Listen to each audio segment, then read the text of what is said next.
So, guys, say hi to us in the chat. Let's hear some shout outs. Who's listening? Who's got your ears on out there?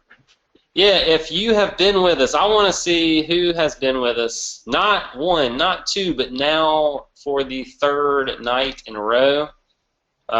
This has been awesome. If you're new here tonight and haven't joined us yet this week, we've had a 3-part series where we've really been just peeling back the curtain and sharing some of our baddest mistakes, some of the lessons that we've learned the hard way, bone-crunching lessons, and it's been a lot of fun. Like at the end of each night this week, we've done a Q&A session, which has been pretty killer. So hang in there tonight, and we're going to get your questions answered. Fire anything at us. We are here for you, whether you got a deal on your plate, you need some funding advice, whatever it is. We're going to open it up to some awesome Q&A later. And yeah, we're probably going to have a little more Q&A than we've had the other nights as well. I just decided to kind of turn the weight of it a little bit. Patrick, am I missing something? I don't see the questions box on the side that I've been seeing the other 2 nights. You are technically challenged. I am seeing the questions panel. And Ralph Newton, yes, all 3. He is back with us for the 3rd night in a row. Glenn, day 3 for me. Awesome, man. Good to have you again. Good stuff, good stuff. James, welcome. James Bradshaw's new with us here tonight. His ears are perked, and we've got some cool stuff to share.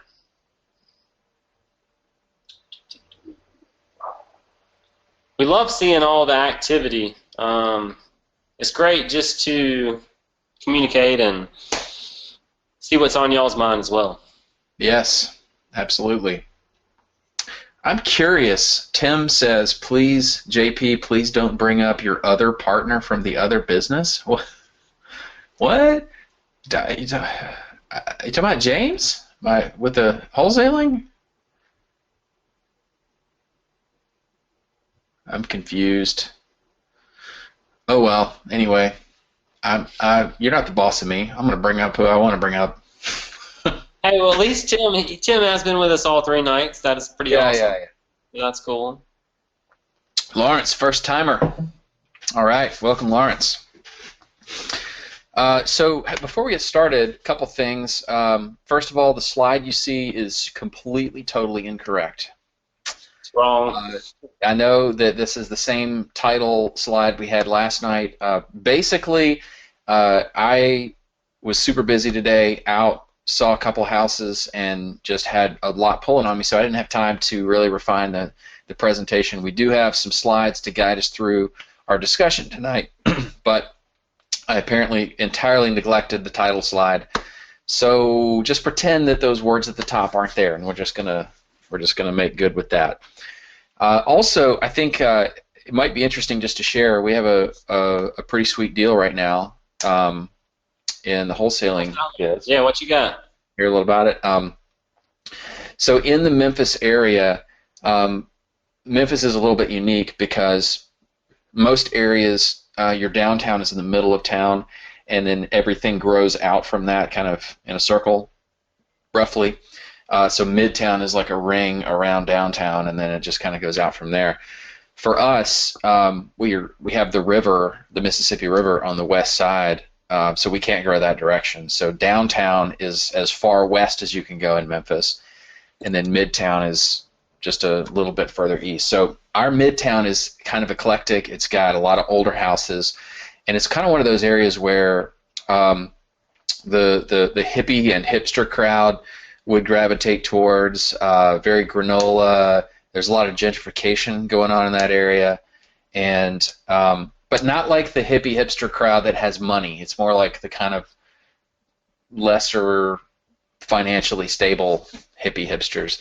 But then there's also this like really well-known, like well-off crowd that's moving in. So Midtown's kind of weird. You can have like $1 million house next to a $3,000 house on the same street, and it's normal. But it's a good area, and we got a lead on a house in the Cooper Young area of Midtown. It was from our absentee owner. It was a mail out to absentee owners who've owned the property for at least 25 years in one of our top zip codes. And this gal is deaf. She, not that that matters, but that's an interesting angle to it. Communicating with her has been through writing on pads and text messages more than anything.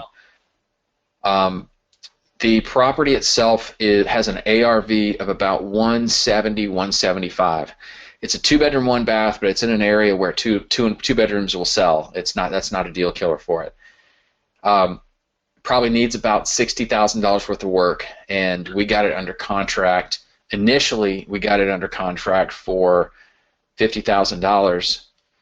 We renegotiated and renegotiated, and we finally got it down to $42,500. And is that renegotiated after doing further due diligence? Yes.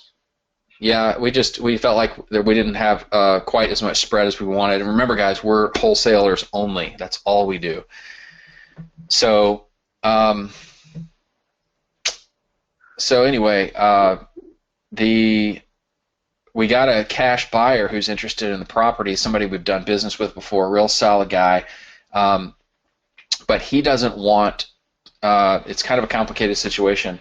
The owner's daughter's boyfriend lives in the house, and she can't afford to get him out of the property until she gets the money from the sale. So she needs somebody to buy it from her so that she can get the money and get him out and move him out, which is a little complicated. And our buyer's like, I don't want any part of that. So here's how we're going to handle it. Had to get in my mind palace to figure this out. What we're going to do is, instead of paying her $42,500, we're going to pay her. We're still buy the property for $42,500, but she's only going to get $40,000 at closing, and we're going to put $2,500 in escrow to be released once her son is out of the property. That's so important. That's a huge tip, and we learned it the hard way. And like if you need to get someone out of a property, don't give them all their money at closing. And we created some form called Dusty is good with legalese. So back in the day, he created some specific property move-out agreement, and every day that they were in the property after the day they were supposed to be out, money's coming off of that balance owed to them, and that's a great motivator for sure. I see John Walton asking, did she have any other investors look at the property? It seems like most would try to get other offers with that low of an offer. I don't think she was talking to anybody else. She got our letter. She could have shopped it around, but we don't know the details, but she has to have $25,000 as fast as possible. So for whatever reason, she has some kind of debt pressing on her. So she is very highly motivated by the speed with which we can move. So we don't usually do this, but we're actually going to close on this one. I'm going to borrow some private money. We're going to close on it and probably just own it for 30 days. And we might not sell it to the guy who's interested in it, because I think once we close on it, we might be able to just do a clean and clear and pop it back on the MLS and make an extra $10,000 on top of what we were going to make. Nice. You could, since you are going through and closing on the property, you could maybe go ahead and make a little bit more. Sharon Mendez said she could have talked to the deaf lady for you. She is a sign language interpreter. So nice. Take Sharon with you next time. There you go. Okay, shall we get going? Yeah, let's do it. All right, guys. Let me little technology here. I'm just going to change the setting on my window so that Patrick's video is not consuming my screen. It looks like you've got Skype on your computer too, which oh darn it, I sure do. Could close out.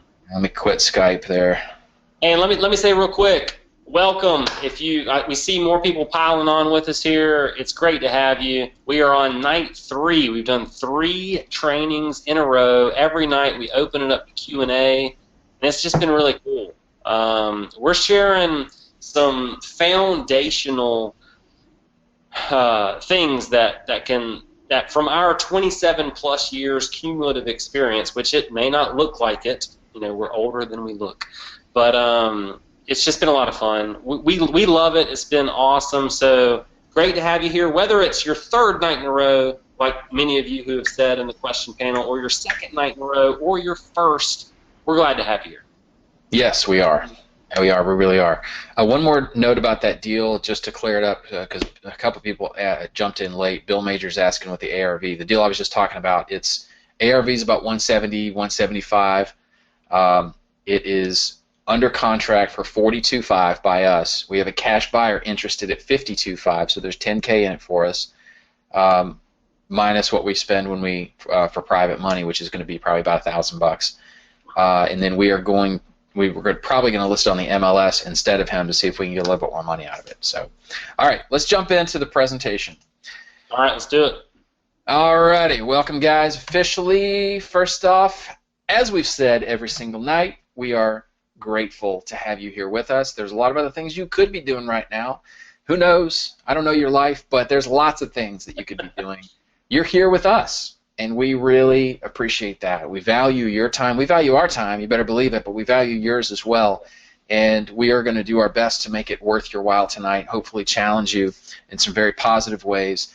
Again, keep your credit card in your wallet because we got nothing for sale tonight except more big ideas. We want to challenge, inspire, sharpen, and shape you, just like the previous two nights. All it costs you is an investment of your time and mind for a little while with us. Previously on Awesome REI, we got real. We have been sharing multiple aspects of our stories, mine and Patrick's. I've been in the game 15 years. Patrick's been in it 13 years, and we both have been through a number of wins and successes and a number of dips and losses as well. And we have been very honest and truthful about that. And in fact, we've expressed gratitude for the pain that we've been through as well as the positive, because those are the things that make us who we are, and it gives us a platform on which we can share with you from those experiences, and you don't have to go through the same pains that we went through. You'll have your own learning curve, but you can shave some off based on what you hear from us as we share from a vulnerable place. We also focused, back 2 nights ago, we focused really hard on a game-changing idea, and that idea is your why. One of the quotes we really locked into is there are 2 great days in a person's life, the day you're born and the day you discover why. Your why is a clear sense of purpose. It inspires you to do what you do, and it's intrinsically tied to your values and your vision. That's not on the slide, but your values and your vision. We talked about a lot of our synchronous values that Patrick and I share. We shared them with you in great detail, actually. We answered a whole bunch of questions both nights as well. And we also announced our new home base, basically, for all things that we put out there, including this, officially, AwesomeREI.com. Lots of exciting things happening. We showed you our knowledge bombs. We showed you, if you weren't here, you're like, what the heck are they talking about, a knowledge bomb? If you want to, feel free. You can take a peek at AwesomeREI.com and just get an idea of what's going on over there. So we're totally pumped about that. It's real estate investing for awesome people. For awesome. And, so this is a transition for us. Like originally, way back when the Private Money Blueprint Home Study Course was launched and the company was founded, we called the company Private Money Blueprint. That's been the real estate education company that has produced other courses like Private Money on Demand and Investor Profits on Demand, more recently 10-Hour Wholesaler and others. We have now renamed the company. We are Awesome REI, and we are happy to be sharing this with you. Like JP said, AwesomeREI.com is kind of our new home base, and we've got some goodies. We call them knowledge bombs already over there waiting for you. So after tonight, go check it out. And this has been so much in the works and in the making. We just are excited to share it with you. We are. Lots of exciting stuff coming for you guys through Awesome REI. Also previously, this was last night, we talked about the real estate investor's essential life cycle. And if you might remember this graphic here on the right. There's 2 guys standing there in the shopping mall looking at the mall map. And when we went through the real estate investing life cycle, the whole goal of that was to give you the bird's eye view of the game board so that you can see where you are on it. Because once you see the game board from on high and you see where you are, automatically you have an edge. Just knowing what the milestones are that you need to achieve and the lay of the land is power.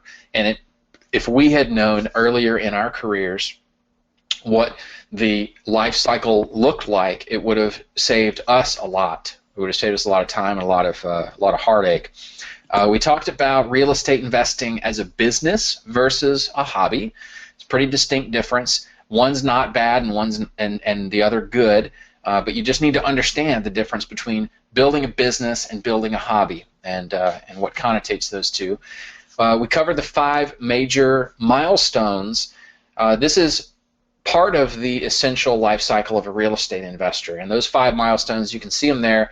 The first was that light bulb moment when you first were like, whoa, real estate investing is the thing that's going to get me where I want to go. We've all been through that first milestone. That's when you realize real estate can be your vehicle to take you from where you're at to where you want to be. Yeah. Next is that first dollar, that first deal, and we talked about how critically important that is because it automatically cements your belief. Suddenly you have proof of concept. It becomes real, not just to you, but to the naysayers in your world who have been doubting, wondering if you're crazy because you got into this real estate investing thing. They just do that on TV. You know, that first dollar is really, really important. Number 3, the niche hitch. It's a clever name that means finding and focusing on one niche to start with. And it's the opposite of the tool belt approach that you might hear some people say you should have. The tool belt approach to real estate investing says, I'm gonna learn everything I can so that I can pull out the right tool at the right time to do any kind of deal for whatever lead comes my way. That's an advanced investor approach. It's not something you should do if you're in your first few years as an investor, because you'll make a lot more money and succeed a lot faster being a specialist. There is a little trial and error in the process of finding that specialty. You don't have to nail it right out of the gate, but really the first couple of years in the business, that's your main goal, is just to find your niche. You don't have to go gangbusters and become a millionaire right away. Finding that niche that matches your personality, your market, your strengths, that's a profound milestone. It's one that most people aren't even really aware of because they usually just kind of start, wherever it is that your light bulb moment occurred, that's usually where people just start. I heard about real estate investing through Rich Dad Poor Dad, if you remember my story, and he started in rentals, so I started in rentals. And it took me that trial and error to figure out I'm not a good landlord and it's not a good fit for my personality. So that's the 3rd milestone. The 4th is REI CEO. We really dug into this one. It's how to run your business like a CEO, not like a self-employed person, not like a solopreneur. Come again, Patrick? Like a boss. Like a boss. That's right. And then number 5, scaling your business. That's really the most fun of all when you get to go and into the next level stuff. Okay, hang on just a second here. Okay. Remember, we're too blessed to be stressed. I like that. Thanks, Randy. All right. So I want to make sure I mention this again. Last night when we were talking about that 4th milestone, REI CEO, we also covered these 3 markers that exist as a subset of that 4th milestone. The first marker, breaking the solopreneur barrier. The second, breaking the self-employed barrier. And the third is you operating at your highest and best use, your highest level of contribution. We talked about what each of those looks like and what's required in order to go from one to the other. And we covered the 2 leading linchpins of your awesome success or your epic failure. The first... I thought you were going to let me say epic failure. Yeah, I left you out on this one. I will let you explain, though, the 2 linchpins. What are they? You see them there, but why don't you give a little explanation? Number 1, commit to candy. Actually, JP slightly modified, or found someone else that slightly modified Tony Robbins' Kenai, which is constant and never-ending improvement. Now, candy is constant and never-ending deliberate improvement. And you've got to commit to candy if you want to truly break through and have the success in life that you want. And that has to do with just soaking up knowledge, no matter what level investor that you are, continuing to improve yourself. And we've mentioned all different kinds of ways that we do so, from reading books and listening to books to going to mastermind meetings and hanging out with other entrepreneurs, sharing ideas. Heck, both being a student and a teacher as well, which is one of our synchronous values that we share. The second linchpin is committing to identifying and obliterating obstacles. And JP went through his metaphor of the psychic whack-a-mole, which was pretty awesome. But it's common obstacles that so many of us at different, at all different times throughout, you have to kind of face a lot of different fears, how and where to get started, bright, shiny object syndrome, info overload, how to find a mentor, building systems, building your team. And we talked about not only how to identify those, how to obliterate them, and good stuff. It's awesome. Hey, I just realized you're not wearing your glasses tonight. You going contacts today? No, I just can't see as well. Okay. I was like, oh, I need to lean up a little bit. I left him in the car on accident. Oh, okay. All right. Fair enough. So, guys, I know we covered that pretty fast, but our goal was, we're not trying to reteach what we've already taught. We just wanted to kind of remind you of some of the terrain that we've already covered. In this episode, we're going to talk about avoiding something we call the tactical trap. And we're going to lay out the 3 axioms of awesome and make a case for maybe a paradigm shift that you may or may not be used to. If you've been around us for any amount of time, then you may be somewhat familiar with the 3 axioms of awesome and the paradigm that we're talking about there. But if not, this will be probably new for you. So let's begin with the tactical trap. From a Star Wars fans, you get the joke on the right. You're not really a Star Wars guy, are you, Patrick? Yeah. I mean, it's pretty cool. Like, growing up, we only had 3 movies, I think. We had Karate Kid 1, we had one of the Star Wars movies, and what else we have? Maybe Goonies. But I watched a lot of one of the Star Wars movies. I don't remember which one it was, but pretty awesome.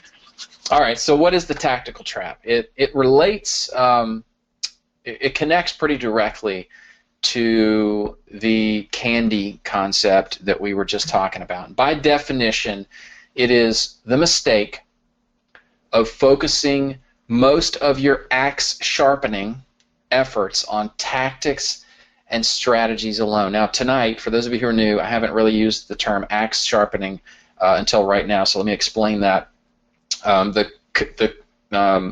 The linchpin, committing to candy, constant, and never-ending deliberate improvement. Another way we've been saying that is commit to constantly sharpening the axe. That's a metaphor I use like way too much, but I love the imagery of it. So always sharpening your axe is this idea of kaizen, as the Japanese call it, constant, never-ending, even incremental improvement. So as a real estate investor, you want to get better at what you're doing. I mean, everybody who's here, you're here because there's something inside you that says, I need to get better. I'm here, I need to be here, and then I need to be here, and then I need to be here. But the mistake that almost every real estate investor makes is the belief that the secret to your success is in learning the right tactics and the right strategies. Because I can tell you, looking back on, and I've known, we didn't recap our stories tonight, but just as to remind you guys, I started and ran my local real estate association here in Memphis for 6 years. I ran this organization and had the opportunity to walk alongside hundreds, literally, of newer investors early in their career and walk alongside a lot of experienced investors. And I can tell you, every single investor who I've ever known who has gone belly up in this business, it has not been because of a lack of knowing the right tactic or the right strategy. It has been because of some kind of inner game self-sabotage. It has been something in here, a limiting belief, giving in to some kind of fear, just some kind of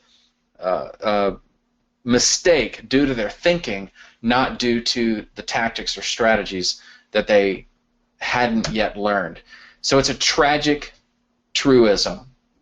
The vast majority of those who don't make it in real estate investing, it's an inner game failure, not a tactical or strategic one. Well, and it was, this reminded me a moment ago when you were talking last night. You mentioned a mentor of yours who told you that despite you, like, he had been a real estate investor for maybe 20 plus years, whatever it was, and despite his being in real estate far more, he said, you have far more real estate knowledge than I do, but I make a lot more money. I make like 10 times as much money. And that to me sounds like it had a lot to do with the trap here. Yeah, it wasn't that I didn't have the information or the right amount of information. There's a common limiting belief that investors have, which is, you know what, I just don't know enough yet, or I'm afraid of making a huge mistake. I feel like I just need to learn more. I didn't feel like I was wrestling with that, but I was. I shared this last night. I wrestle with the problem of perfectionism. I used to see perfectionism as a strength. I now know it is a weakness, and it's actually fear in disguise many times. So I won't recover that territory again, but you're absolutely hitting the nail right on the head there, Patrick, that I knew a lot more about real estate investing than my mentor, like from a tactical, strategic standpoint. He would come to me and like get ideas from me, but he made 10 times the money I did. And when he finally sat down and said it to me like that and said, "Now let's talk about why," that was a pretty game-changing moment for me. So I would like to submit this this last bullet point you see here, which, man, the bullet point wasn't the thumbs up. I don't know what happened there. Oh. But mindset, I would submit, is even more important than any tactic or strategy that you can learn. Unfortunately, most people aren't against the idea of developing your mindset, but they don't understand its extreme importance. Most people I know, they're like, "Yeah, man, I like mindset stuff. I watch Tony Robbins sometimes. I went to, I like Jim Rohn quotes. When I'm on Facebook, I see some of the quotes. Man, yeah, but it fits into this kind of feel-goodery, like ancillary category, secondary to real estate tactics and strategies, and it's a huge mistake. So this brings us to, that's the tactical trap, okay? This brings us to what we call the 3 axioms of awesome. Well, can I even just mention, before you toss out the axioms of awesome here, just the tactical trap for me, like, No, don't do it yet. That's the next slide. Okay, right on. Cool. This is what happens when I'm busy. We don't have time to talk about what we're going to do.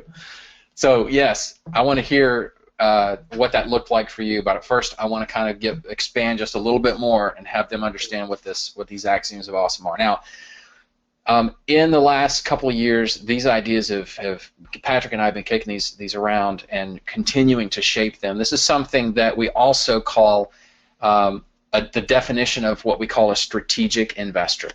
Okay? So what is a strategic investor? A strategic investor is someone who does not let themselves fall victim to the tactical trap.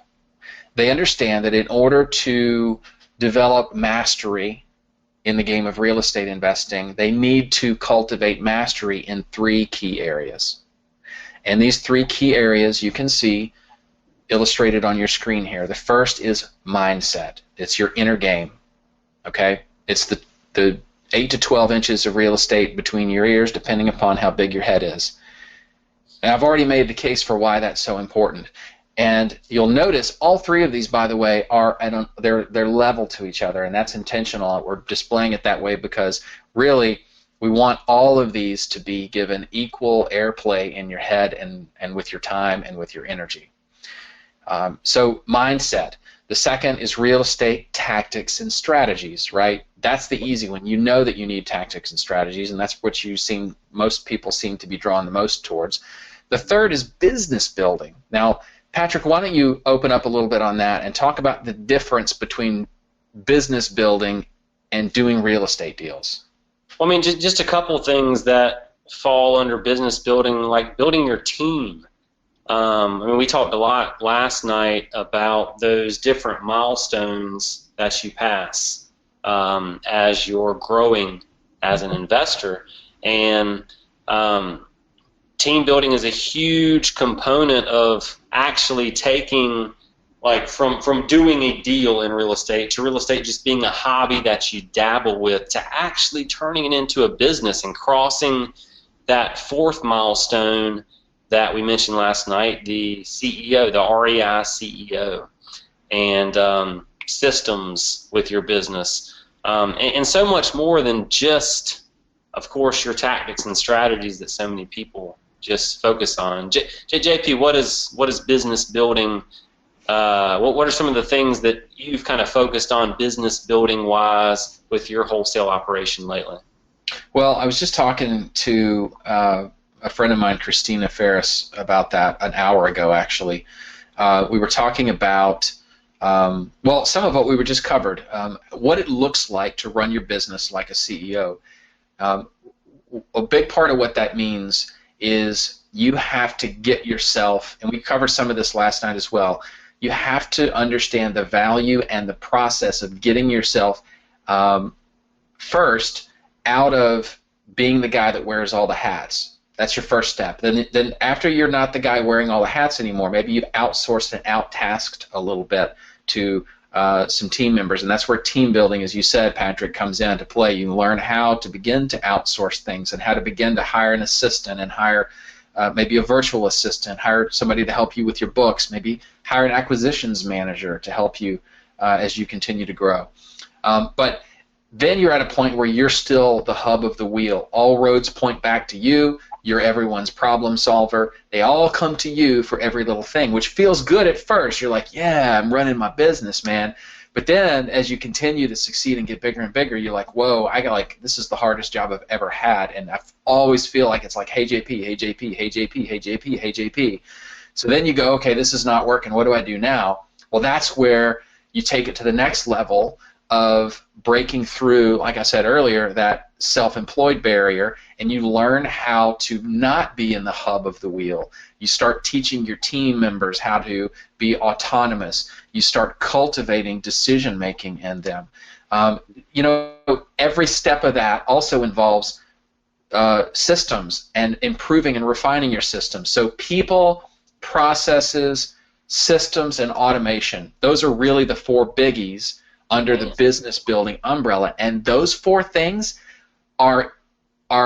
they really have nothing at all to do with real estate investing.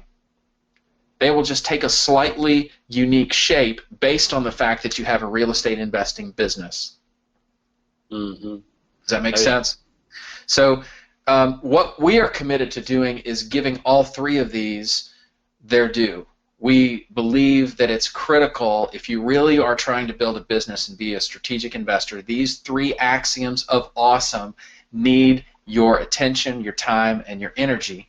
So, especially the other two that you've probably been ignoring. Yeah, the right and the left really are the ones that don't get any love. So,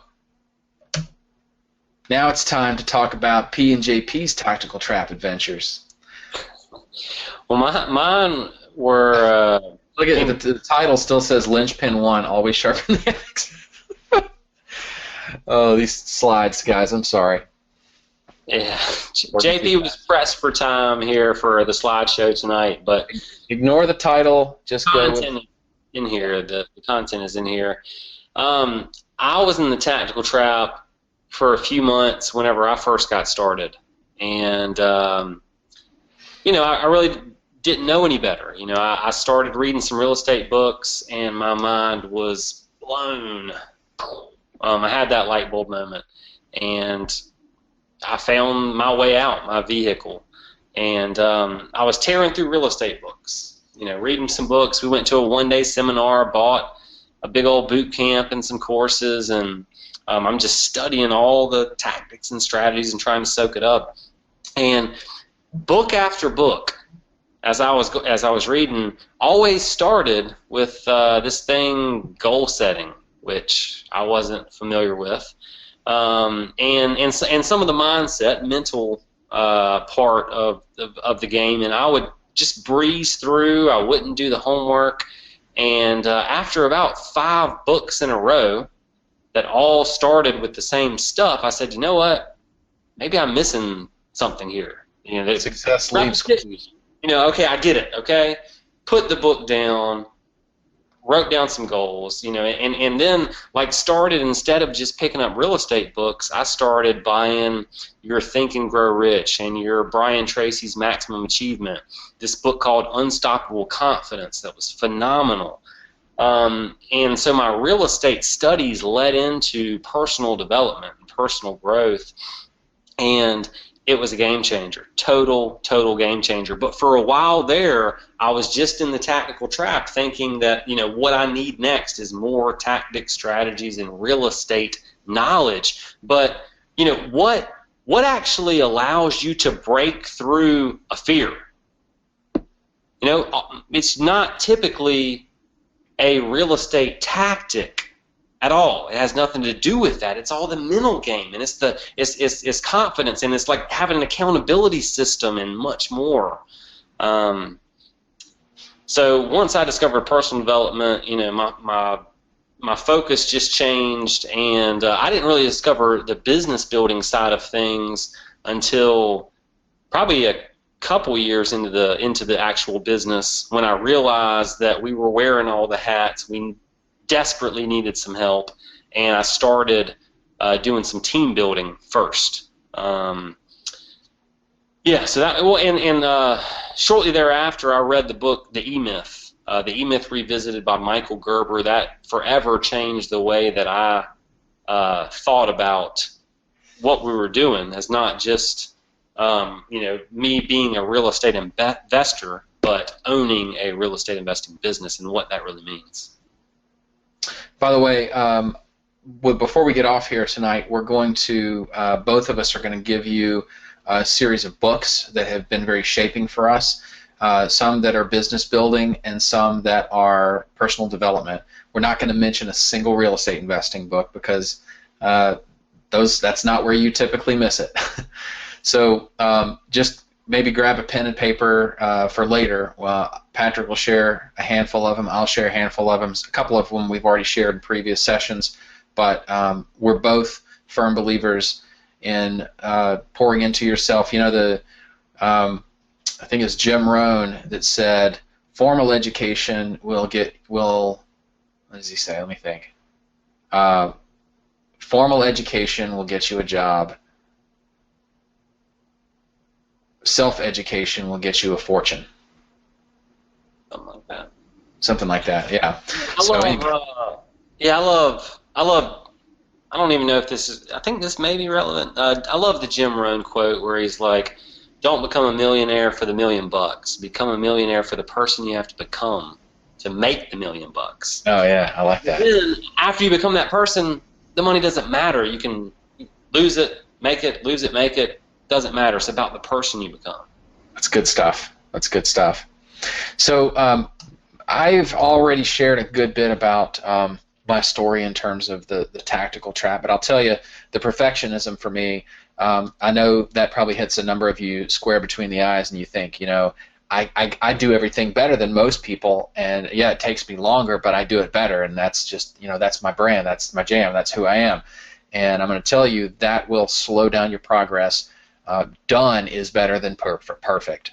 That is not something I'm hardwired to believe, but it has been proven to me over and over and over and over again by watching people who have started much later in the game than I did and blew past me in no time flat, and I was left going, those guys are like, that guy's dumb compared to me. I know so much more, and what I do is so much better, and yet, well, I've been robbed here. What's going on?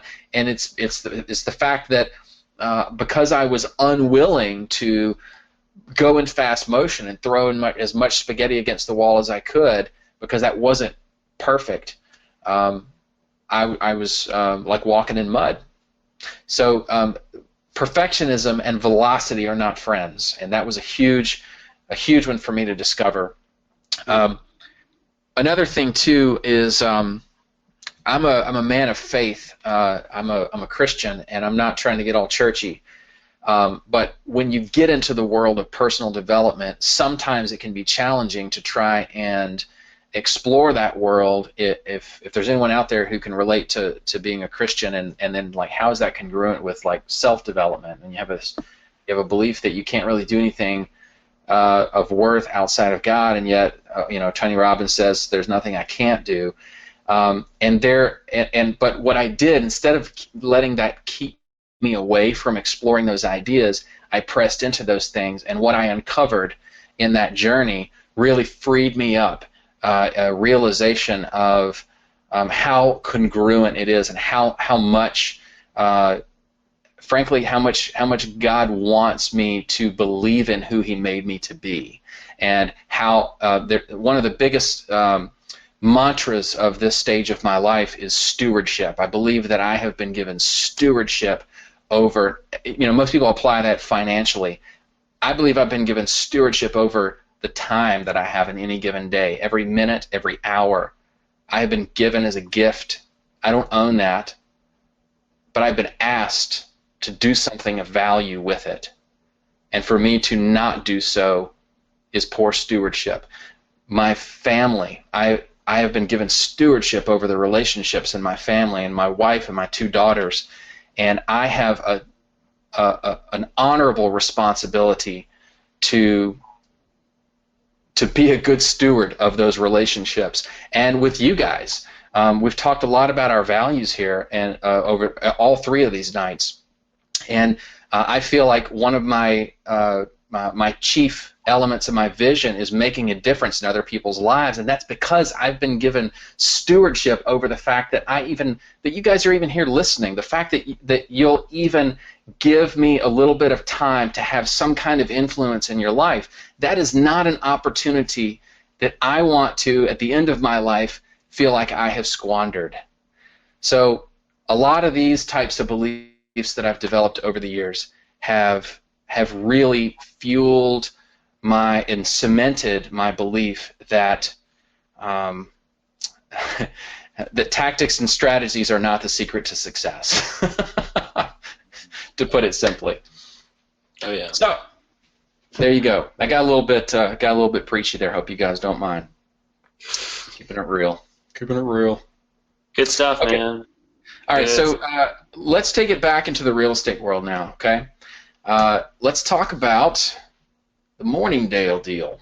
And what I want to do is I want to this is one of your deals, Patrick. Not that I'm telling you something you don't know, but I'd like you to take us into the Morningdale deal. Just tell us the story, but I want to challenge all of us who are listening to keep those 3 axioms of awesome in mind, right? You've got tactics and strategies, business building, and mindset. And as the story unfolds, I want you to notice the components of the story that fit as a subset under any of those 3 axioms. Okay, some of what you're going to hear Patrick talk about has to do with set issues he had to contend with and overcome. Some of it had to do with more business building, and some of it was very tactical. So that's the challenge I'm putting in front of you guys. Patrick, take it away, buddy. And actually, as you start, I'm going to step away just for 1 second. I'll be right back. Go ahead. All right. The Morningdale deal was a deal that I did my first year investing. And that first year, my marketing plan that kicked off shortly after reading a few books and going to a 1-day free seminar, and we kicked off our marketing plan, and my mentor said you should always have at least 3 strategies that are bringing leads in that you're implementing consistently. And we had a few different things that we were doing. We had a We Buy Houses newspaper ad that we would put in the Post and Courier here in Charleston on the weekends. We were knocking on pre-foreclosure properties. Fun. We would do research down at the courthouse and pull all of the most recent foreclosures and then just go knocking on their door and see if we could help them. Not fun, but it works. It works. Another one of our strategies was bandit signs. Ordered a heaping pile of bandit signs in the shape of a house, yellow and black, We Buy Houses phone number, and we had it set where we would put out a certain amount. Like at times, we were putting out 75 bandit signs a week around Charleston. I'd take 25, and my two other friends that I started out working with would take 25, and we'd go hit our areas. And so once we were doing some things to consistently bring in some leads and potential deals, the Morningdale deal surfaced. She called off of a bandit sign. This is a house, it's in a neighborhood called Ivy Hall in Mount Pleasant. And the seller called off of a bandit sign. And she lived alone. It was just her. She had some sick family in Virginia. And so she wanted to sell and get out fast. She didn't want her neighbors to know that the property that she was selling. She didn't want realtors walking in and out of her house, and she wanted just a quick cash solution. Sometimes, sellers, people don't want their neighbors meddling in their business, and so this is a perfect scenario where going through a realtor or a traditional transaction or trying to find a traditional buyer is not best for this woman here. And so we met with the seller, found out some details, and we were pretty green at the time. Didn't really know what we were doing. We were just doing stuff, just taking action. Right. And we found out that this property was free and clear. Yes. Sweet. Which means that she did not owe anything on it. So she owes it free and clear. She's motivated. She wanted a quick offer. She hoped that she could move within even a couple weeks. And we made her an offer. And the way we calculated it, we just kind of guessed that the house didn't need that much in repairs, maybe $10,000 or so. We looked up some comparable sales and thought maybe it's worth $170,000. We minus $10,000 in repairs, that takes us to $160,000, and we pulled out a fancy calculator and we said 160 times 0.7, and bam, $112,000. That was our offer.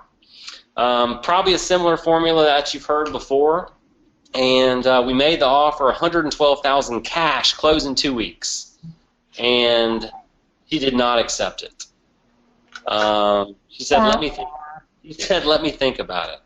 And our mentor had told us, one of the first little seminars I went to, out of the fire hose of information that was coming at me, one of the things that I learned and soaked up was, he said, the fortune is in the follow-up. And he said the majority of his deals actually don't come from the first time meeting with a seller. It comes from following up with them. So we added the seller to the follow-up log, and we asked her, she said, "Yeah, please contact us back." A couple weeks later, we went ahead and called back because she just wanted a little bit of time to think about it. And that day, we call, she says, "I'm ready," and we freak out in the background. We're like, "Get over there now." My partner. We got a deal. It's like a little what's the Benny Hill? And it's everybody's falling over each other. So we sprint over there, get the contract signed, and then that means that we have 2 weeks to close. Now, at the time, Mount Pleasant was hot. it was smoking. I mean, houses were selling fast. If she would have stuck her sign in her front yard, it probably would have sold. But there's always people who don't want to go the traditional route, which is awesome. And so we've got the property under contract. We knew that at 112, I mean, it's just a smoking deal. Lights out, just home run. And we figured if we were to get it accepted, we could get it financed. We knew it was a good deal, and we knew whatever we got to do, we're going to do to get it funded. And so we make a big, long list of all the people that we've networked with because we've been going to REI and other real estate investors and starting to network to build our team. Some realtors, some mortgage brokers, even family, friends, and whoever. We run through the list, and one of my friends at the time that was our finance guy, he was jumping on the horn. We were trying to get it funded, and just nothing, just struck out. And our list was we were out. We were done with the list, and we did not have the deal funded. And we just then made a decision that it was time to strike out on foot. To just go cold door knocking, door to door, basically to businesses where we thought that people that knew we were looking for somebody who knew a good deal when they saw one. Somebody in a real estate field that could see the contract and be like, oh my God, that's incredible. And so we're going around to some mortgage broker offices, some realties, and walk into a place off Coleman Boulevard in Mount Pleasant, and we meet Barry. And Barry sees the contract and freaks out and says, after going back and forth, we struck a deal with him, and he said he was in. And literally, this was cold off the street. Now, Barry had a history in real estate. He's an agent, he's a mortgage broker, and he'd been flipping real estate, buying and fixing and flipping deals for a while. He knew the neighborhood. He knew what he saw was an unbelievable deal, and he said, yes, I will fund it. So not a cent out of our pocket, not a penny out of our pocket. He puts up all the money. He had a great relationship with his bank. Off of just an appraisal, got us all the funding for the purchase and the rehab, which isn't typical. But we found someone to put up that funding that had it, and we actually, from the day we closed, Barry had renovation experience too, which we were very green and didn't have much. So he kind of brought that value to the table. And 59 days after we bought it, we sold it, and we cleared over $21,000 in profit. Bam, bam, bam. Whether it's your first dollar or your first big deal where you really put some money in your pocket, talk about paradigm shift, mind blown, limiting belief shattered, and new world of opportunity open. That's what happens. And with the Morningdale deal, the sky was the limit after we closed that bad boy.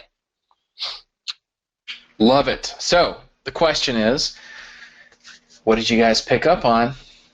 Did you notice elements of the 3 axioms of awesome? Well, let's talk about that. Let me reshrink. I had made you bigger, your face bigger while you were talking, so you wouldn't be so tiny. Okay, so the 3 axioms of awesome at play in the Morningdale deal. Actually, I see we got some people playing along at home. All right, David says mindset, follow up, and do whatever it takes. Before I go into these, let me see. What do you guys think? Can you think in the story, think about mindset, think about business building, and think about tactics? What do you see? And maybe you can connect the dots as to which axiom, whatever you're going to put in there, relates to. I see follow up is listed. Okay. Rex says bandit signs. Go ahead. This is that interactive part where you type something into the question panel. Yeah, so for example, David did what I'm asking, and just to make it clear, he says mindset, follow up, and do whatever it takes. So he said, here's the axiom, and then here's what Patrick had in his story. that relates to that axiom. Okay, so can you do that? Let me just give you guys a second.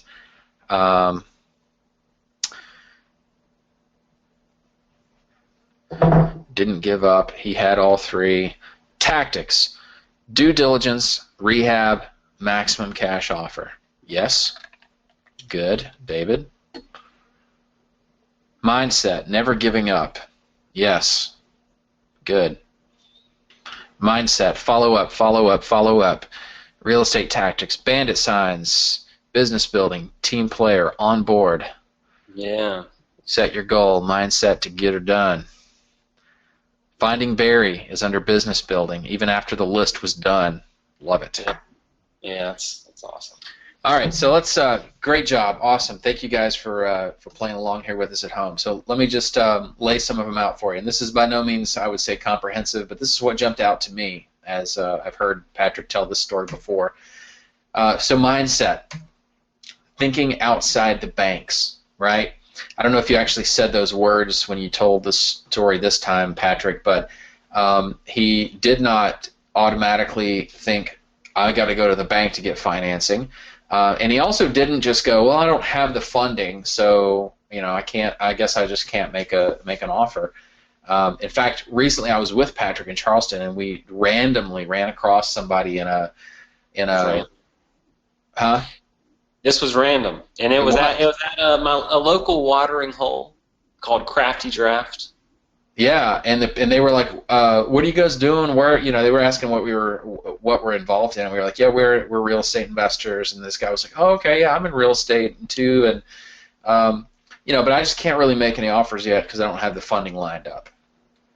And Patrick didn't have that belief, or he maybe pushed through that belief in this situation because he didn't have the funding lined up either. But he still went out there and shook the tree. Like months before this deal, I remember early on as a real estate investor thinking, how the heck am I going to get funding? Who's going to give me funding? Like, it seemed almost impossible. It really did. I remember thinking that, having that feeling inside, and just believing all the courses and stuff that I was reading and mentors and people that I was meeting. I just believed that it could happen. And I wish I could tell you guys how many times we hear from people, I just need the money. I can't do anything because I just have to have funding. I just have to have the funding. And that exact same fear paradigm, it comes up over and over and over again. It's paralyzing, but it is a limiting belief. Patrick did not let that limiting belief keep him from making offers. He made offers. Now, you'll hear people say, if the deal's good enough, the funding will be there. Well, so that was kind of the mantra you went into this with, right, Patrick? Was that you said, I don't really get that, but I'll believe it, I'll buy it, I'll just move forward anyway. And then the deal happened, and then you did kind of the best practices of what you're supposed to do to get the funding to show up, and it didn't show up. I got nothing. So then what did you do? Struck out on foot, man. I was scared, dude. You hit the pavement. I did not want to do that. I was willing to do that. You literally walked into strangers and asked them for money, and that's what worked. That's huge. Yeah, it's crazy. If you get that butterfly feeling inside where your stomach's kind of turning, that's probably a sign that you're about to learn something and you're doing the right thing and you're heading towards your goals. So Ralph says balls to the wall. Yeah. Also, you overcame fear of making an embarrassingly low offer. That offer you made, it was embarrassing, wasn't it? Well, I didn't say that specifically, but making an offer for $112,000 for that house at that time in Mount Pleasant. Whew. There was definitely the thought of, oh my gosh, she's just going to hate us. But one of the biggest lessons is don't think for other people. Period. Absolutely. Make your offer based on your numbers, based on what you think makes sense for your business model and whatever you're doing, and that's what's important. One of my early mentors in real estate, who's still a really close friend of mine and still active here locally, he's an older guy though, he said to me over and over again, if your offer is not embarrassing, he says, if it ain't embarrassing, it ain't low enough. That's what he says. That's literally, if he's not embarrassed to make his offer, then he goes lower until he starts to feel embarrassed. And there's something to be said for that. There really is. You also found the courage, like we've already said, to make that offer even though you didn't have any funding in place. Now on the tactical side, some of this is pretty obvious. This is what we're usually used to zeroing in on. You used a time-tested, proven lead generation formula, the Mayo formula, right? ARV times. Did you do less repairs times 70 or times 70 less repairs? Yeah, like after repaired value minus repairs times 0.7 was. Okay. So you use that. Times the lead generation. Oh, okay. Yeah, I'm sorry. I jumped ahead of myself. The formula is what we just talked about. You also used proven lead generation, which in this case was bandit signs, right? A lot of people don't like bandit signs anymore because they're like, that's so 1990s, you know. But it never goes out of style and it never stops working. You also followed up. The fortunes in the follow-up is what you said. And that's huge. That is something that a lot of investors really fail to follow up. I can tell you I've had a number of deals from people that came back around to me because I followed up, and they wouldn't have come back to me if I hadn't put them in a tickler file and gone back to them at what seemed like an appropriate time. And in the business building arena, you were tenacious in finding and negotiating deal funding. We've covered that already, but that's a pretty key business building strategy. Mm-hmm. So we're about to turn into some Q&A here, folks, but I want to give you some takeaways before we do. All right? First of all, don't fall into the tactical trap. Don't do it. Okay? Now you know what it is. You know it exists. Get out of the tactical trap. If you're in the trap, get out. Now you know better, and it's time to start focusing on some other things that are actually going to allow you to make the breakthroughs to use the tactics and profit from them. Also, we've got a couple of reading recommendations here. I put these on here. They're your reading recommendations specifically, Patrick. I recommend them too, but I've only read one of the two of them.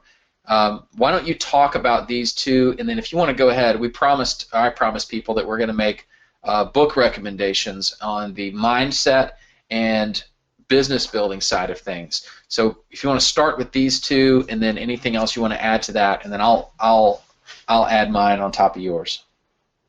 Cool. I just went over to one of my bookshelves because I thought Maximum Achievement would be sitting there. Maybe it's on the other one. I might have.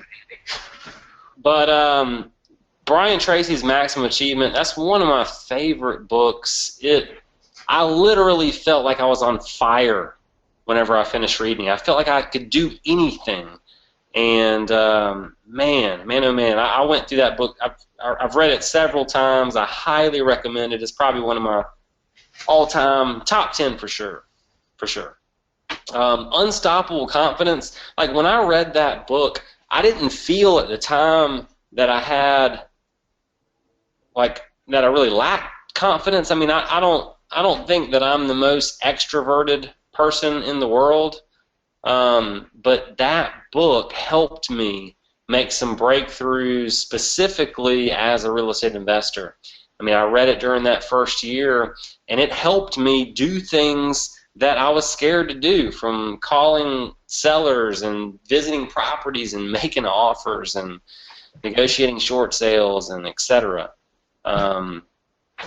Unstoppable Confidence was an awesome one. Let's see. I already mentioned E-Myth as far as business building. What is another great book? Anything by Jim Rohn, but his book called The 5 Major Pieces of the Life Puzzle. It's an easy, quick read, but so many just of the sentences in there. It's like every sentence is a seminar. Like I've had to just put the book down and just been like, whoa. I had to soak up what I was learning there. But Jim Rohn's awesome stuff. Tony Robbins' Unlimited Power. That was one of the big shaping books for me early on.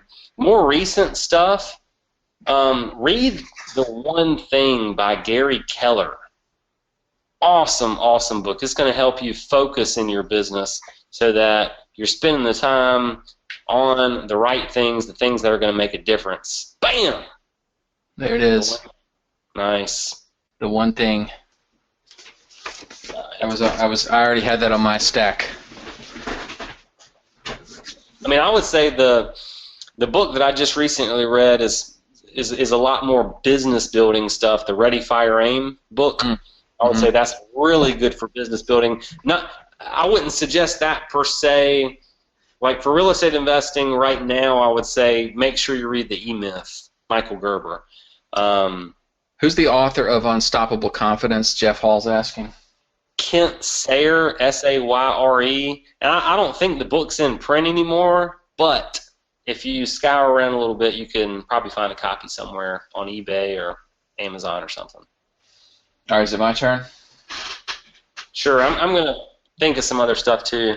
Okay, so I get ready to write, guys. Okay, these are truly like top shelf recommendations for me. This is not me just pulling crap off the bookshelf. These are things that have been extremely potent in my life. The One Thing, I'm backing him up on that. That is really, I think everybody should read this book. It's basically about channeling you down. What's the one thing I can do today such that by doing it, everything else becomes easier or unnecessary? And then until that one thing is done, everything else is a distraction. And it applies not just to like today, but it applies on a macro scale and a micro scale. Huge, huge concept. Highly recommended. Another book I'm in the process of reading for the second time right now is Essentialism, The Disciplined Pursuit of Less. All of these are on Amazon, by the way. Essentialism, The Disciplined Pursuit of Less. This has blown my mind. It's all about differentiating in your world the difference between the trivial many and the vital few. And so much of what we think is important is so unimportant, not just in business, but in life. And learning to understand the difference and then choose to apply yourself to the things that are truly your highest point of leverage and your highest and greatest use is an art. But it's critical to living the life that you want to live. So highly recommend that. Talked about this last night, 80-20 Sales and Marketing by Perry Marshall. This takes the Pareto principle to a whole new level. You're probably familiar with the 80-20 rule, but don't dismiss the book just because you're familiar with the 80-20 rule. This really, really amplifies it in some powerful ways that have been very shaping for all of my businesses. Book that is on my list, I haven't read it yet. So this is the one caveat with this one. It was highly recommended to me by two different mentors, though. It's called Traction. Get a grip on your business.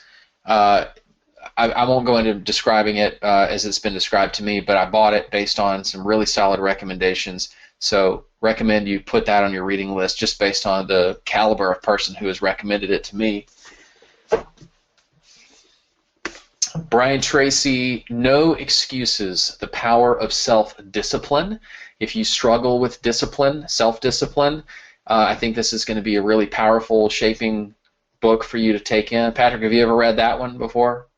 I've read a good bit of Brian Tracy. I've never even seen that book. Cool. I was Dan Kennedy's No BS Time Management. Oh, I was coming up with that one next. Oh, there it is right there. Man. Phenomenal. It's the best time management book in existence. Now, Dan Kennedy doesn't use email. He uses very old school, but it doesn't matter. This book will really shape. It's the best time management book in existence. No, I mean, dealing with time vampires, that is not a real estate tactic. Right. Okay? That is what you're going to learn in Dan Kennedy's book, and it is done. Oh, it has made such an impact on how I just everything the way I do business. Keith Jones is asking for the 80-20 author again. Perry Marshall. Perry Marshall. Miracle Morning. This has been huge for me. Donald Trump, huge for me this year, it has really just completely flip-turned my mind on setting aside sacred time to pour into myself, to do things that basically, if I do this, then I win the day, no matter what else happens once I actually get to work. So even if you're not a morning person, do not dismiss this if you're not a morning person, because I am notoriously not a morning person, but this is one of the most powerful books that I've ever read from Yo Pal Hal Elrod. I just found these, but we've already talked about them, but here are what they look like. Thank you very much. E-Myth. And Miracle Morning, David's asking the author. It's Elrod, E-L-R-O-D is the name of the author. Elrod. And the last one I'm going to recommend for tonight, I could keep going, is Life in Air. Life in Air is written actually by two very close friends of mine, Steve Cook and Sean McCloskey. This is all about vision. This is about getting a vision for your life that is congruent with who you really want to be. Most people don't have any clue how to build a vision. They understand how to set goals. They understand, some of what they're after, but they really don't understand their vision. This is a must-read, in my opinion. It is in the form of a novel, which is kind of interesting. It's not like reading about tactics. But I see Maria says, "Woo woo, Life in Air." Jason and Sean, they're good friends of mine. Jason Roberts and Sean McCloskey. So highly recommend Life in Air. And I'm done for now. Those are the books I'm gonna. And Life in Air. One of the things I like about it, it's not a real estate book, but you will. But it can be related to real estate, and they have a debt-free philosophy, and there's a lot of advantages and benefits to being a debt-free investor. I mean, think about it. Market goes up and down, doesn't really matter. You're never in a position where you have to sell the property. But it's a unique perspective that a lot of times with some real estate books, it's like leverage, leverage, leverage. You get one house, and now here's a creative way where you can leverage the equity and buy 4 more houses so that you own all these houses with this little tiny thread of equity inside of them. Check out Life in Air. It's a narrative type book, but it will it's the kind of thing that I wish I would have read whenever I started, because it would have given me a good alternate view and a good other side of a way to build a business than the way that I learned and so many people preach. And it's very countercultural. It's kind of like, in some ways, it's kind of like the anti-Rich Dad, Poor Dad, but not in a bad way. You prepare to have some, for example, good debt versus bad debt. In the Life in Air world, there's no such thing as good debt, and it makes a pretty darn strong case as to why. So I won't go into it, but Ricky's asking me how to spell it. That's why I was putting it up there. It's like millionaire, but with the word life, right? So that's how you do it, and the author is Steve Cook, C-O-O-K.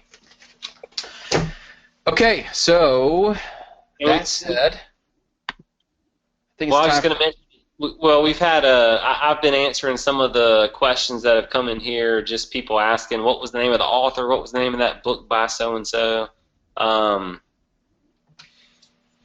Yeah. Are we ready for some Q&A? Let's do it. All right, guys. So we have this concludes the structured, pre-planned portion of our 3-part series. Sincerely hope that we have rattled your cage in a good way and given you some real serious things to think about, maybe some that you haven't thought of before. We've done a Q&A session at the end of both of the previous 2 nights, and we want to do the same tonight. So the rules of engagement are: ask your questions, type them in the little box there. We will answer questions for a little while here, and your questions might relate to what we talked about tonight. They might be completely unrelated. They could fit any of the 3 axioms. Okay, doesn't matter. Just toss in your questions, whatever your biggest, most burning question is, and we'll fire away back with you. All right, I'm firing this one at you. Here's a good one. Sammy Crawford. I am a beginning investor. I've been contacted by a very motivated seller looking to sell her home. She is currently living in it. She wants $65,000, and the tax value is $94,000, and it needs about $10,000 in updates. How should I structure the deal? I'm thinking wholesale or lease option.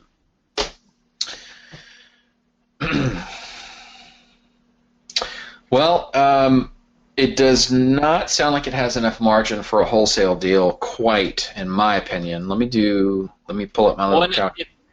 If tax value is 94, that doesn't necessarily mean that actual value is near that. It could be a bit more. That's true. That's true.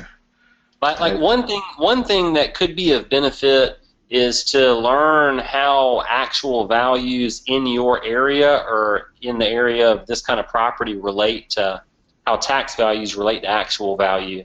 In some areas, like it's pretty close. In other areas, it's pretty far off. But go ahead. Now, what you really need to know, I think, before anything is, and you may already know this, but I don't know if you do embedded in your question.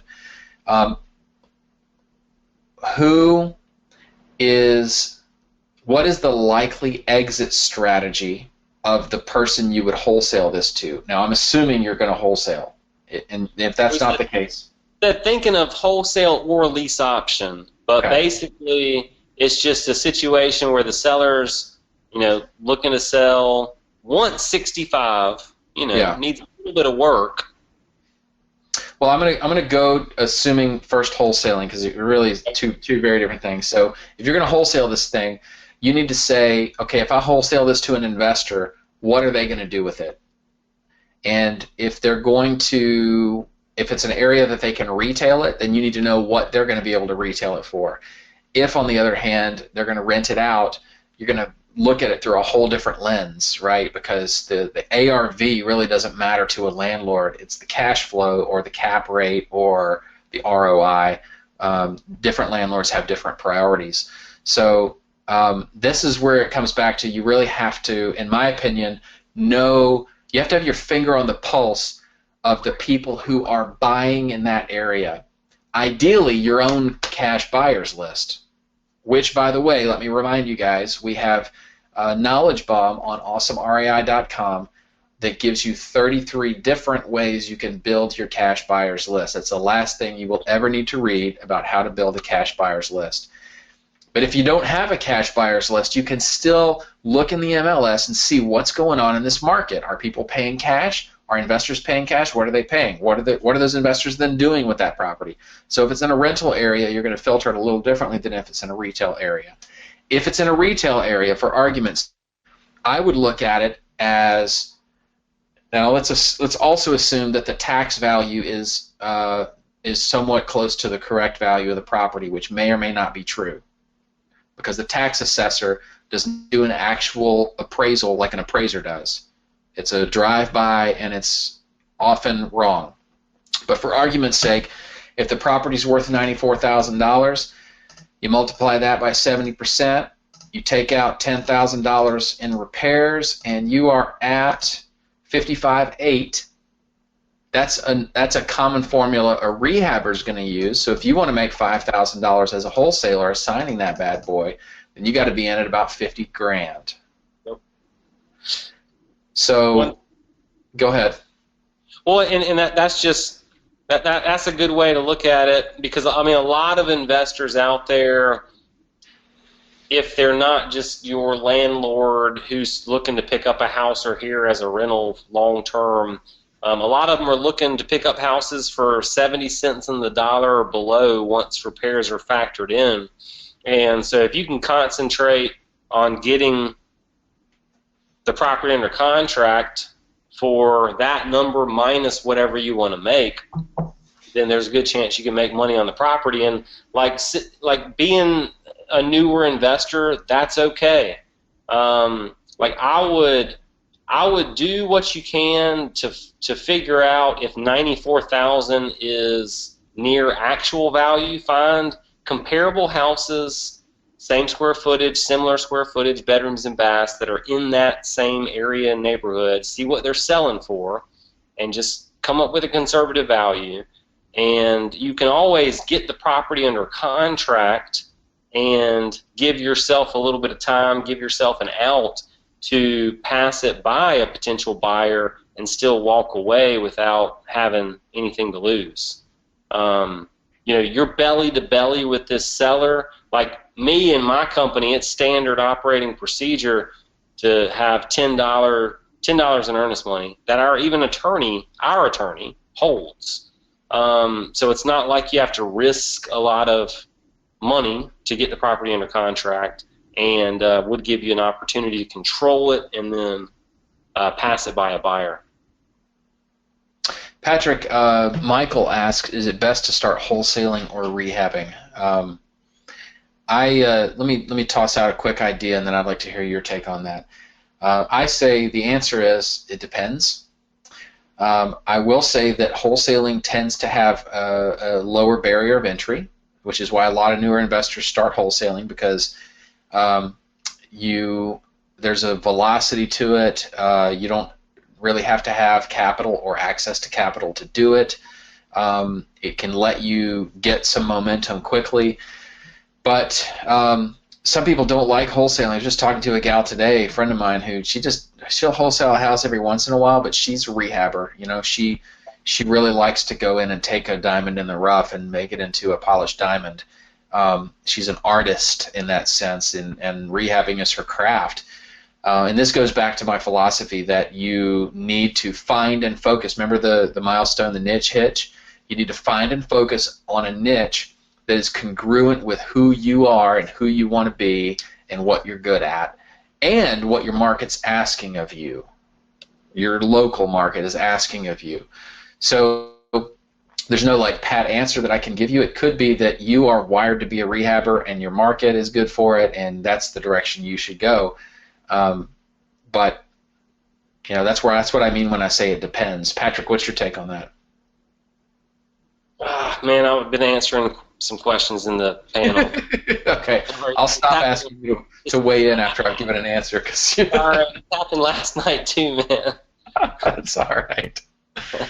That's all right. Well, toss me another question then. I think you nailed it. Michael Moltke asked, they say not to overthink things, but how do you start with limited knowledge or confidence? Where should you start?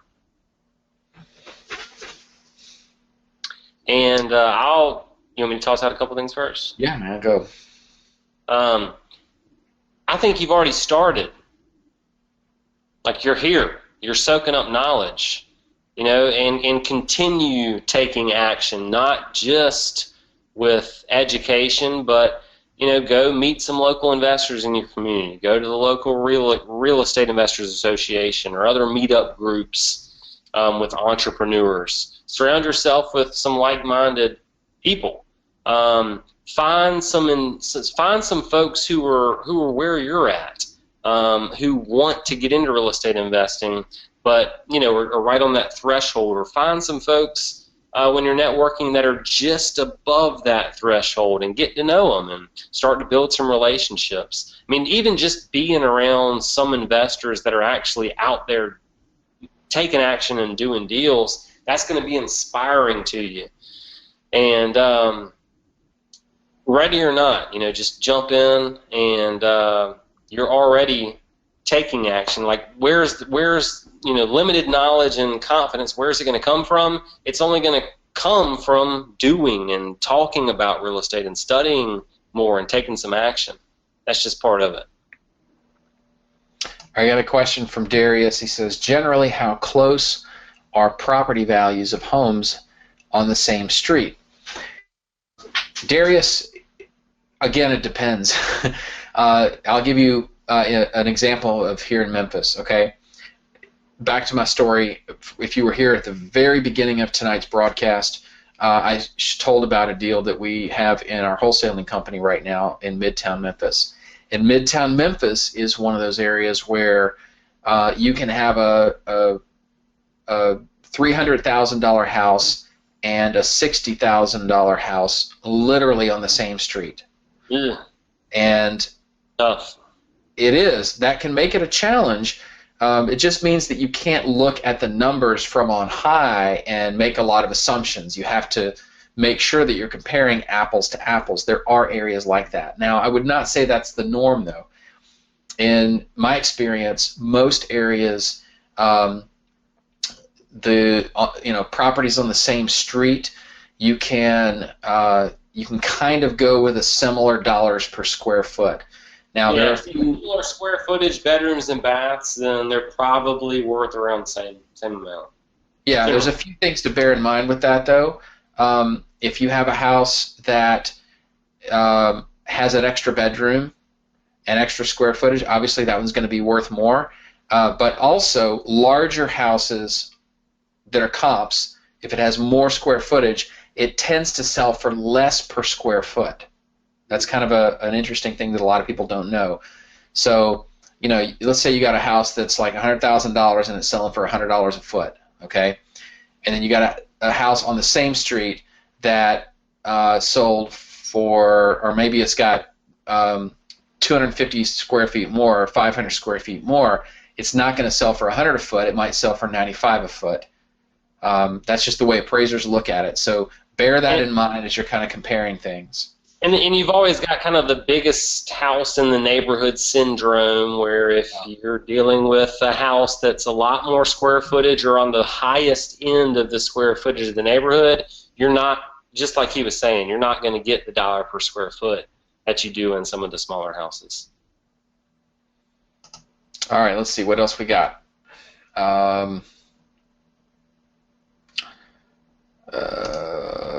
David says, are you assuming the tax assessed value is typical of the area?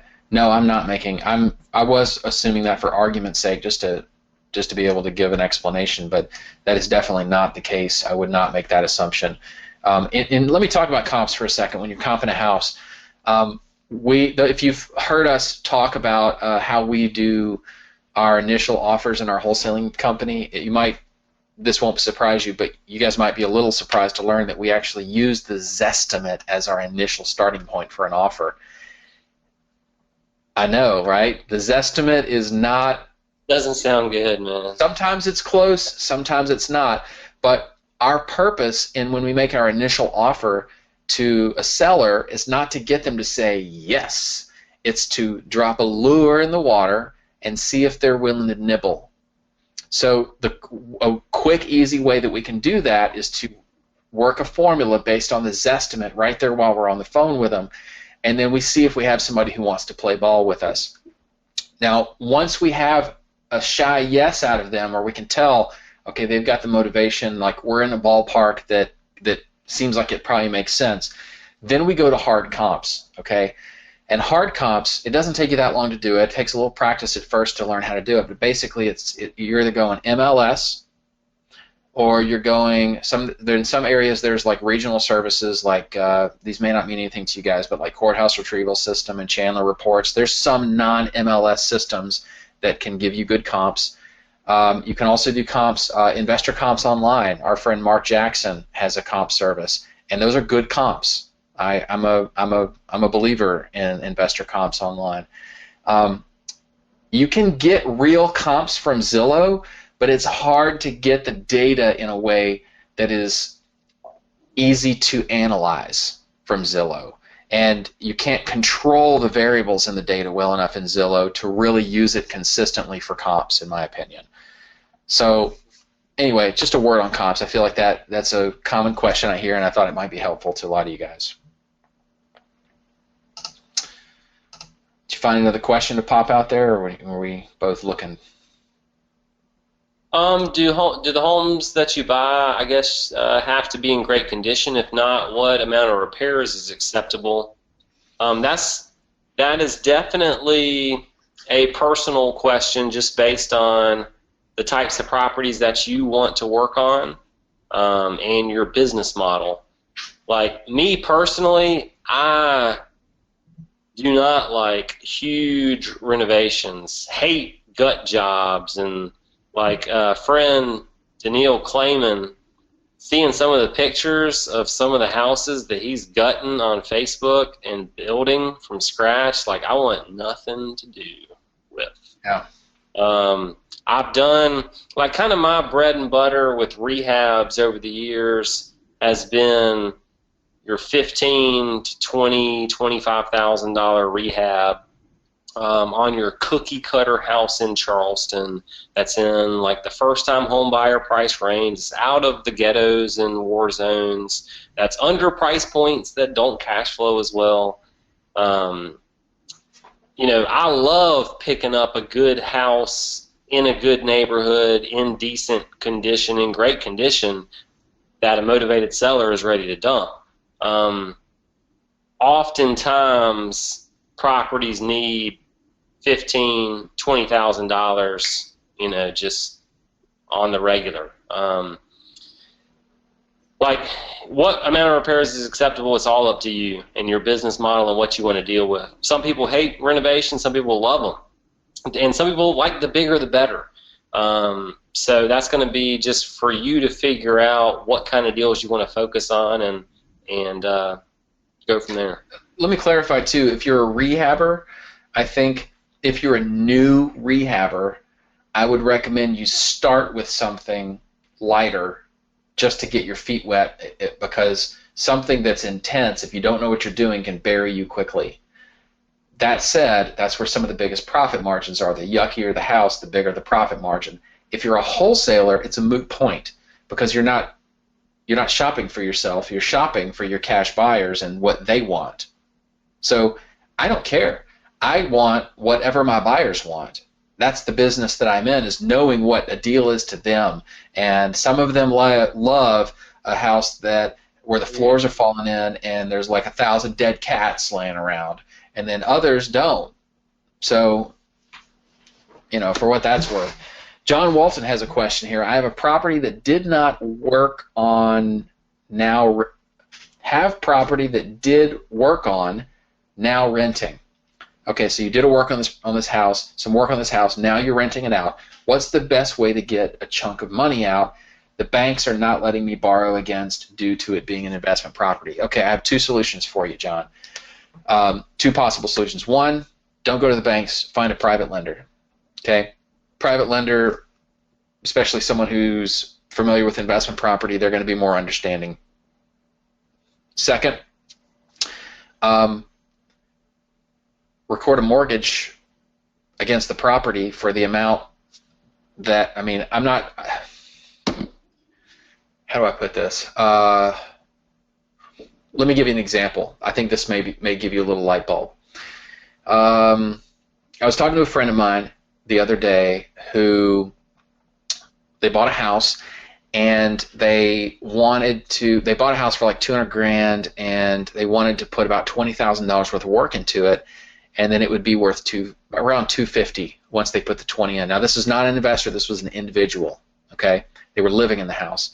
Bought the house for $200,000.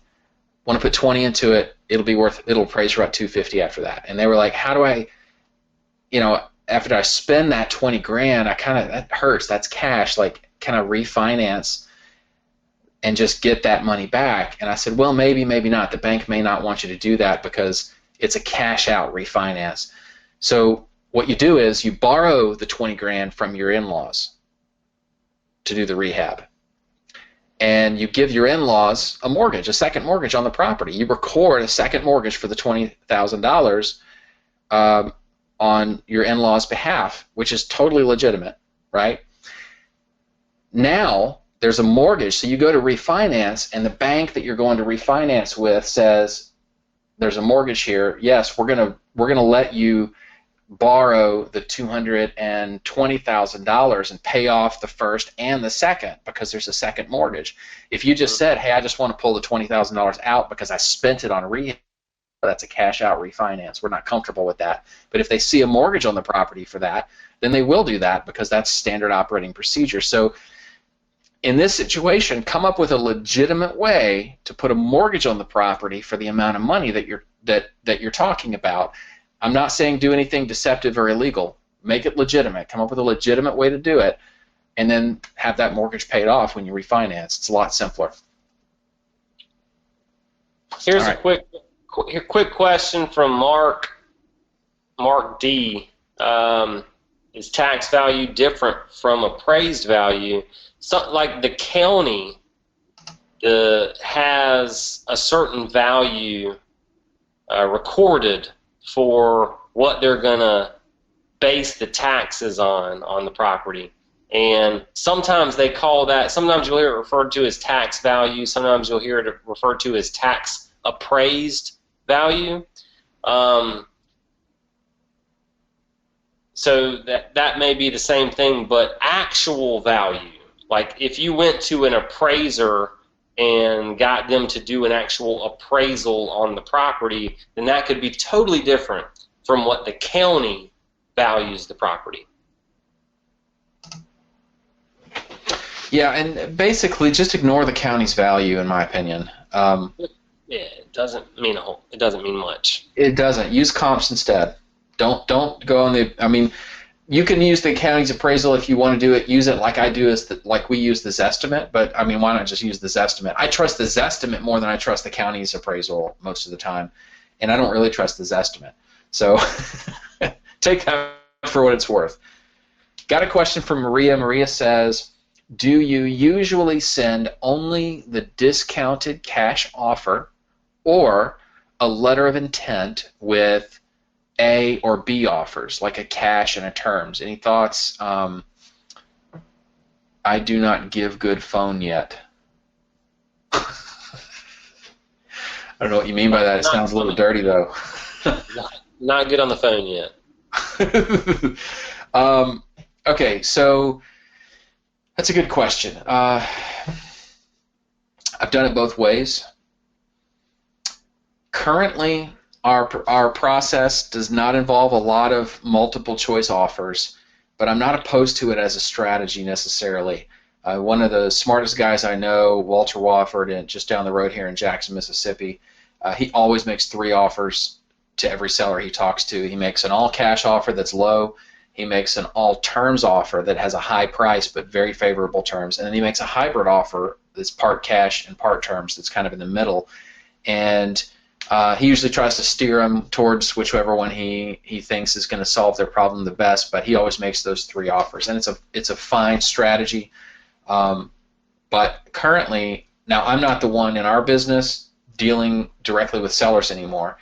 And James, I find it simplifies things to have him only make the cash offer with the amount of lead volume that we have coming in and the amount of time that I want him spending with any individual lead. It just kind of makes best sense to us right now that he just makes a cash offer. Now, if it's a situation where the circumstances of the seller seem especially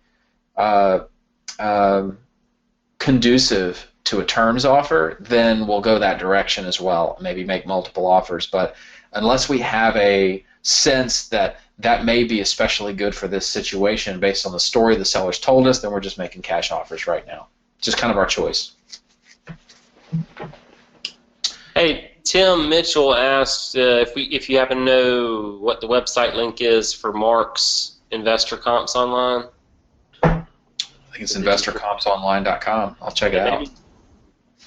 Yeah, it might be investorcompsonline.com. Mark's a great dude. He came to a few mastermind meetings that we hosted. There it is. Back in the day, and he is quite a golfer as well. Man is passionate about golf. More passionate about golf than any person I've ever met. There was a couple other questions I was combing through that were just asking about how to get good comps. I mean, my preference personally with comps is MLS. I'm not a realtor, but I've got a couple friends who are, and even early on, as soon as I befriended a realtor, I just asked politely for their logins, and that's what I have done. JP, you want to throw out that ninja tip for getting MLS access? Like, what do? Yeah, Tell and that's actually ties in well with a question from Denise. Do I already have to have a real estate license or brokerage license? Um, I'm going to answer both of those simultaneously. You do not have to have a real estate license to be an investor, okay? Because you have property owner rights or individual rights. You can buy and sell houses legally. Is it advisable? It's kind of six of one, half a dozen of the other. There's schools of thought and pros and cons to both sides of it, and I've been both. I started my career not licensed. I became licensed for a few years, and then I retired my license. I've thought about getting in again. Um, I don't know, really. I mean, it's a whole discussion I don't really want to have right now. It should not hold you back from moving forward, though. Obviously, one of the benefits of being licensed is you have unlimited access to the MLS through your own login, which is certainly an asset to be able to look up good MLS comps and just to be able to mine through the MLS. A couple of the strategies in our 33 ways to find cash buyers knowledge bomb on awesomrei.com specifically are for those who do have MLS access. If you don't have MLS access and you want it and you're not licensed, here's how you do it. You become an unlicensed assistant, an agent's assistant. It's as simple as that. Now, I am currently I have a local friend of mine who's an investor. We've done some deals together. I wholesale him a couple houses. His name's Mike, and he also is licensed. I said, Mike, do you have an assistant? He was like, no, I don't really. I mean, I do, but not like a realtor assistant. I said, that's cool. So I need MLS access. Could I be your assistant? Says Mike. Okay. Now, he didn't even ask this of me, but what I do for Mike is pay his MLS dues. Now, Mike doesn't call me and say, hey, assistant, I need you to do some assistantly duties. If he did, I'd find somebody else. But yes, for you fellow 13-year-olds, I just said duties. And that's like a legit thing across all MLSs that you can pretty much, like a realtor can have an assistant that's not licensed that can legitimately get their own logins for MLS. Yes, and now, yes, it's a workaround in the system for sure. Technically, I am Mike's assistant, but we have an understanding. He's not really treating me like an assistant in this situation, and I pay his MLS dues, and he doesn't have to worry about paying them anymore. It's like $800 total a year or something like that. Well worth it to me to have my own login to the MLS. And the MLSs, as you said, Patrick, do have an allowance for an unlicensed assistant, for realtors to have an unlicensed assistant with their own MLS access. So that's just a little trick of the trade, and I know there's probably some licensed people who are hearing that and going, oh, sacre bleu. But I just calm your jets, okay? It's okay. The world's not going to end. We're all on the same team.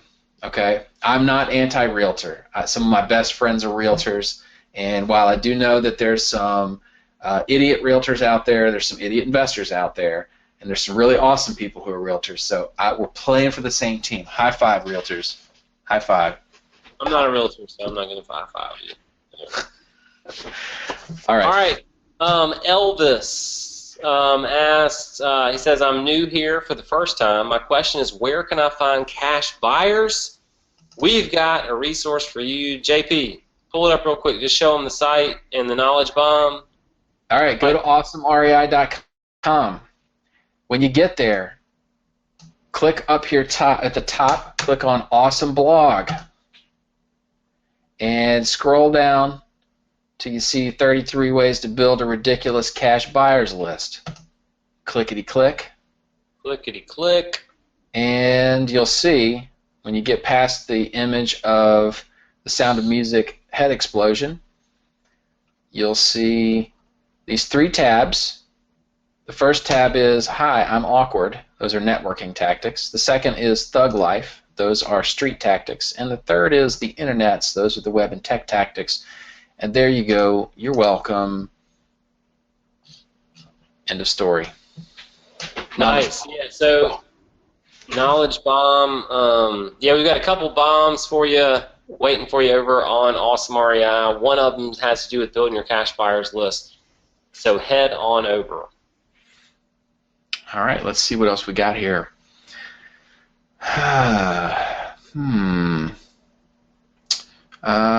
Yeah, Maria is finding it hard to believe that we used the Zestimate for our initial starting point on our offers. I found that hard to believe too.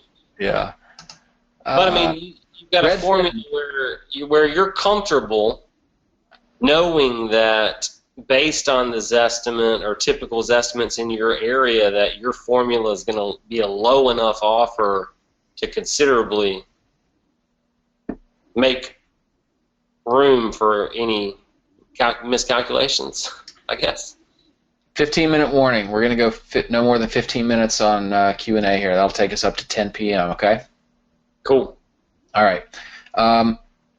Dennis says, how about Redfin for comps? I have heard good things about Redfin. I've never used them, so I can't tell you from firsthand experience, but I definitely check it out. I think it's redfin.com, REDFIN.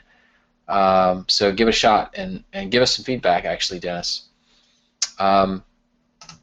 Let's see. Here's an interesting one from James Bradshaw, who just said, do you hate selling gut jobs compared to lipstick properties for wholesale? Or do you care? I don't hate. I'll sell anything that makes me money. Yeah, I mean, I personally would hate buying a gut job and having to deal with the gut job, but wholesaling it doesn't really matter. You know, some people like them. Some people like the gut job. Some people like just having to put some lipstick on them. So if it doesn't fit your business model, sell it, wholesale it. Bill Major is backing up Redfin.com as a good source of comps in certain markets. And David asks if we've used Finest Expert for comping. Never heard of it, actually, David. Maybe you could drop a URL. I'd be interested to check it out. All right, let's see. Start prehabbing before rehabbing. William Turner dropped some advice. He recommends that you start prehabbing before rehabbing. Let me talk about that just briefly. Prehabbing is it's when you buy a house that needs work, but you don't go in and like do the full rehab job. You do what I kind of call a clean and clear, where you might go in and like you declutter, you de-junk it. If there's holes in the walls, then maybe you go ahead and knock bigger holes so people can see inside the walls. If you go in the kitchen and you know there's no way they're going to keep this kitchen because it's trash, then you go ahead and demo the kitchen. You get it out of there. The landscaping, right? Maybe you just go and you rip out what's there and then you drop some fresh sod. So basically, you're creating a clean slate. That's at least one version of prehabbing. There was a house in James Island that right before tax sale, a fine fellow who lived out of state, who owed taxes, responded, and we bought the house. And we actually did buy it and close on it just to sprint to closing because it was a home run. And we didn't want to do the rehab. There was a little bit of some settlement issues, and it was just a big job. So I guess, I mean, I didn't know at the time, but I guess we kind of prehabbed it because there was so much crap on the inside. We got a dumpster there.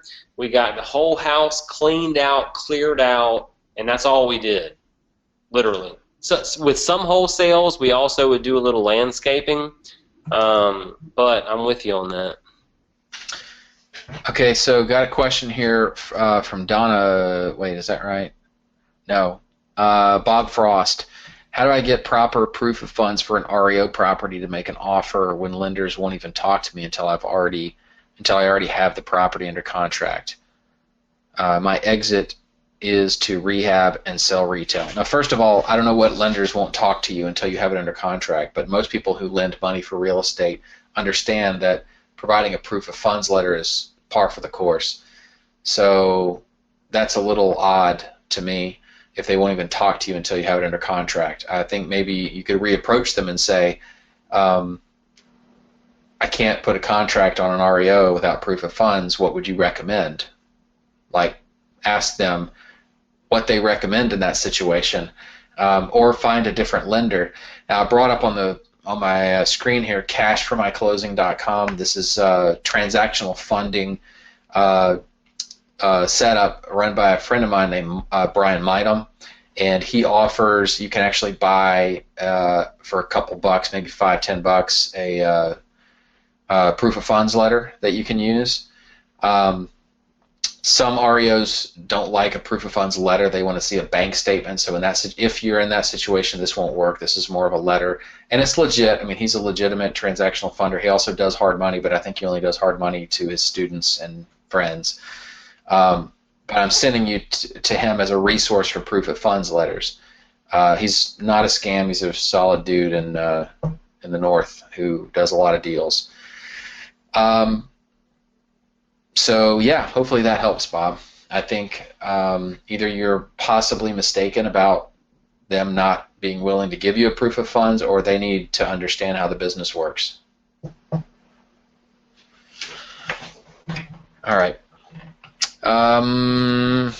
Here's I think this actually carries over from last night because we had a couple questions, and I think we briefly covered one, but Maria asked, would you please, all caps, expand on your caution towards not saying, like, I guess specifically with wholesaling, we sell houses, etc. If you're only flipping contracts, like what wording sounds right to the public? Sure. Be glad to. So recently, pretty well-known real estate attorney by the name of Jeff Watson put out some videos where he sat down and had a conversation with some members of the Ohio Real Estate Commission. I think they call it something else besides the Real Estate Commission, but it's basically the equivalent of that. And he asked them a series of questions about wholesaling and like how they view wholesaler activities. Now understand, in Ohio, the Real Estate Commission there has been really clamping down on what they perceive to be wholesalers practicing real estate without a license. So this conversation that Jeff had was kind of in conjunction with a lot of that. And one of the things that came out of that in that conversation was that their belief is that it's not legitimate to advertise a property for sale if you don't own that property. Now, I have had the understanding since 2000 when I got into this that when you put a property under contract, you have then acquired something called equitable interest. You don't own the property, but you do have an equitable interest in the property. It's one of the bundle of ownership rights. If you've ever been through real estate school, or maybe you've heard this analogy, you think of owning real estate as like a bundle of sticks, and each little stick in that bundle is one small right, one aspect of the total ownership. And when I put a contract on a property, or let's say I give Patrick a contract to buy the property, I give him one stick from that bundle, and he then holds it, and it's called equitable interest. It's kind of like an easement on your property, right? You may own the property outright, but if you have an easement, like a local municipality easement, they're still going to get access to your property to put in that utility pole because they have an easement. It doesn't matter that you own the property free and clear. They have that stick from your bundle of rights. So I hope this makes sense, but I've always been told, this is just like common real estate investor wholesaling 101, when I put a contract on a property, I have equitable interest. When I have equitable interest, I can market that property for sale as long as I don't actually sell it before I own it, right? I mean, that would be wrong. You can't sell something you don't own, but I can market it for sale knowing I'm going to be buying it. That's kind of how wholesaling has worked for a long time. Well, even though that's congruent with contract law, the Real Estate Commission in Ohio said, we still think it's not legitimate. We don't buy it. And ultimately, they're going to win that battle, because if they believe that it's not right for you to do it, they're not going to go to court and lose on contract law. They're going to win. The judge is going to see that you, the slimy real estate investor, has taken advantage of people and blah, blah, blah, blah, blah, and you're not going to win that battle. I'm going to tell you, if you've never been to court, something you need to understand is that there's the law, and then sometimes there's what happens in court, and they're not always the same thing. I've been in tenant-landlord court, and I've had a judge say this. I kid you not. The judge has said, son, I know what the law is. Let me tell you how we're going to do it in my courtroom today. That's the truth. Yeah, I mean, there are judges that are pro-tenant, and there's judges that are pro-landlord. You know, and they're going to bend the law and do whatever they feel like doing, basically. So hearing this from Jeff with the Ohio Real Estate Commission, I had a separate conversation with Jeff, and we looked at Tennessee and kind of looked at the nation. And I basically was just like, look, I want to know, is there a trend here that extends outside of Ohio? And if so, kind of what are the best practices? And I'm not going to go into any more depth than that, but I'll tell you that one of the changes that we have made and that we now recommend to people is that you no longer advertise a house for sale if you're a wholesaler. You advertise a contract for sale, and it needs to be clear, not a little blurb at the bottom. It needs to be contract on blank, and that's at least one good step you can take to draw a line of distinction, to set yourself apart and keep yourself out of the crosshairs. Also, as I said last night, we do not advertise our wholesale deals publicly anymore. We don't put them, you hear a lot of people say, put it on Postlets. Zillow owns Postlets. It's on Zillow. Get it out everywhere you can. And yes, you can get more money for your wholesale deal sometimes when you do that, because it's syndicated everywhere and you get more eyeballs on it. I mean, it's marketing 101. But the downside to that is, then you get a call from a realtor and says, hey, we saw your house. Our buyer saw your house on Zillow, and we'd like to schedule a closing, please. And you say, okay, yeah, sure. Well, I don't own it. Let me check with the owner. And like, oh, you're a realtor? No, I'm not a realtor. I just have a contract on it. Huh? Let me call you back. Click. Boop, boop, boop, boop. State Real Estate Commission. You got to get these guys. I know I'm being a little silly here, but I'm a silly guy. That's happened. I know 2 people that's happened to, and they've had a call from the State Real Estate Commission saying, I'm going to bury you. I got in your face, because that's how scared they were when they got that call.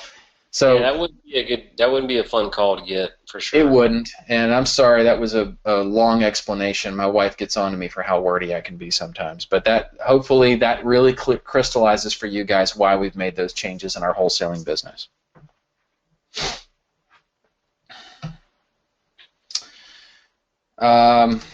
Maria says, don't laugh at me, guys. I'm sorry, Maria, if I didn't know what I laughed at. I don't remember, but if it seemed like I was laughing at you, I wasn't. I just laugh. I laugh a lot. Didn't mean harm. Didn't mean ill will. No harm, Maria, and we're super glad to have you here with us. All right, we got time for one more. You pick it, buddy. I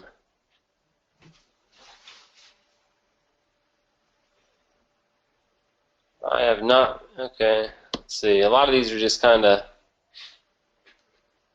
statements. Let's see. I got one if you don't have one handy. I see one. What you got? If you're flipping a house and you go to sell it, in your opinion, is it best to use an agent or sell it yourself? It's a good question. Good question. We don't use agents to wholesale our properties because we're good at marketing, and we market to our buyers list, and we just go directly to them. It wouldn't be a bad idea to sell it with an agent in the right circumstances. For example, if we This house I was talking about at the very beginning of our call tonight in Midtown, if we close on this, we do a quick clean and clear, a little prehab, just put it back up on the MLS, we'll go through an agent to do that. I'm not going to use my, I can't list a property, I'm just an assistant. So I'll go through an agent to do that. Basically, if I feel like it's going to be to my benefit to go through an agent, I'll go through an agent. But I don't have to go through an agent for most of the deals that we do. And it would just be needless money that I would be spending on commissions. Like on the retail side, if I'm looking to sell it to a retail buyer, somebody who's buying at or around the value of the property and it's not a wholesale deal, I like hiring agents because I don't like to do all the things that agents do.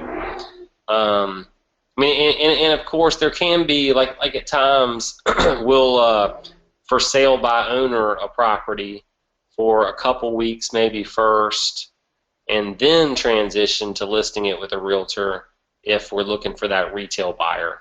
But I like agents for trying to sell at or around the value, for sure. Okay, well,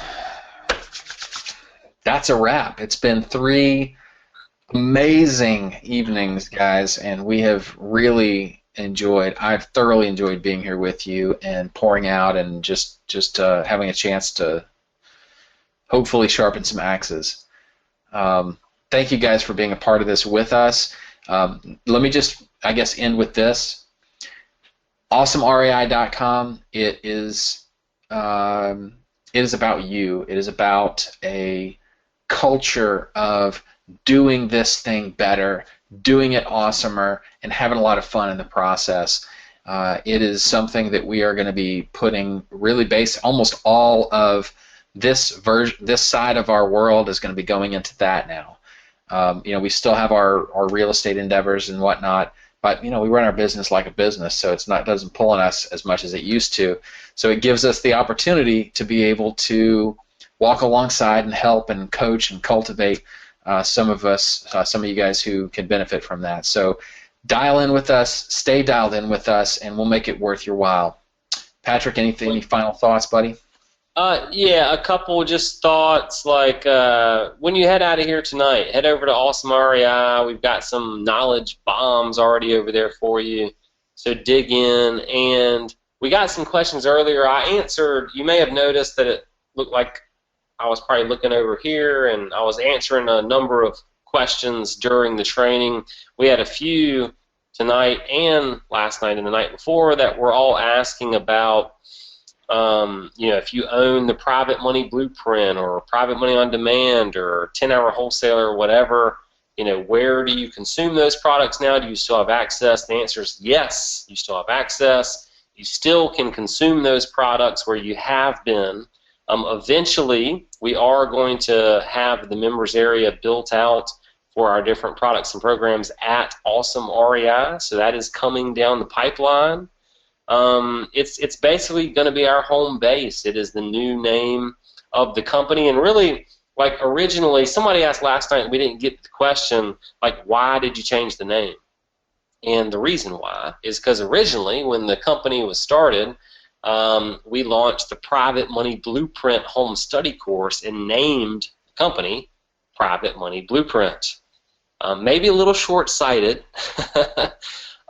because the company's much more than that. I mean, we've grown to an education company for investors that teaches on all different kinds of topics, has all different kinds of trainers. Like, for instance, 10-Hour Wholesaler, where Justin Wilmot is the expert. He is the man. It's his business model. We're just bringing his awesomeness to the world through publishing his product and his methods.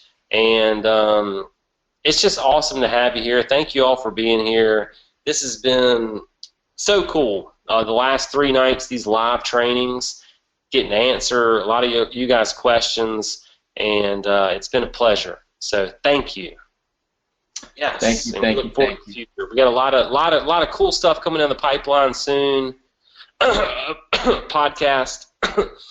amongst many other things. And Hey, do us a favor too.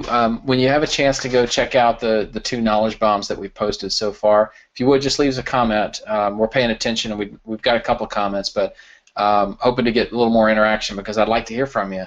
I'd love to know what your thoughts are. I'm not looking for you to, just pat us on the back for whatever. I really want to hear what your thoughts are. And if you have a specific request for a future knowledge bomb, something that you'd like us to focus a knowledge bomb on, drop it in a comment as well, and we'll definitely consider it. Okay? Yeah, and before you head out, let us know how we did tonight. Hit the question panel. If you've been lurking, and I see you, if you've been lurking in the background and you've yet to type in a little something, hit it up. Let us know what you thought, what you'd like to see more of, less of, whatever. We're here for you, and for just the community of it all. This is really cool, and we've got some big things coming, not for us, but for you, for all of us collectively, and we're going to do some big things together. 2016 is coming. It's going to be big. All right, guys, that's a wrap. Thank you. High five, internet high five, everybody. How about a cheers instead of the internet high five? Cheers. Boom. All right. Good night, everybody. Have a happy Thursday. Soon. Thank you very much. Bye-bye. Bye-bye. I always have a hard time figuring out how to stop this thing. I see you. I paused my video feed, so I'm gone. Bam. Officially disappeared. All right. So JP, what's up? What you off to next? I don't know. I'm gonna go see what the family. Oh, you know what? I do know what I'm gonna do. We're buying a house. I got to fill out a contract tonight. Is this personal residence? Yeah, personal residence. We're moving. If we get our off contract accepted, we went and saw it today, and moving out just a little bit into the country, and yeah. So I'm gonna get to that. I'll let you know how it goes. You leaving town tomorrow? I am. I'm off to San Diego. Okay. Yeah, San Diego. Okay, I know how to say it. Yeah, I'm going to be hanging out with Daniil, our Russian friend, the next couple of days. Well, I'm a little jealous. I'm a little jay, but have fun and take some good notes and let me know how it goes. Hopefully, we don't end up at a Russian restaurant. But stay away from the vodka. Just remember your last experience in Daniil's hands when it involved vodka. I remember. I'm no Russian, that's for sure. But yeah, I'll be back. I fly back next Wednesday, and I'll be back at it regular back to work next Thursday. So good stuff. Day to the P. Have a good one, brother. All right, you too. And to the 99 of you eavesdropping in on us, have an awesome night. Bye bye. Later, guys. Later.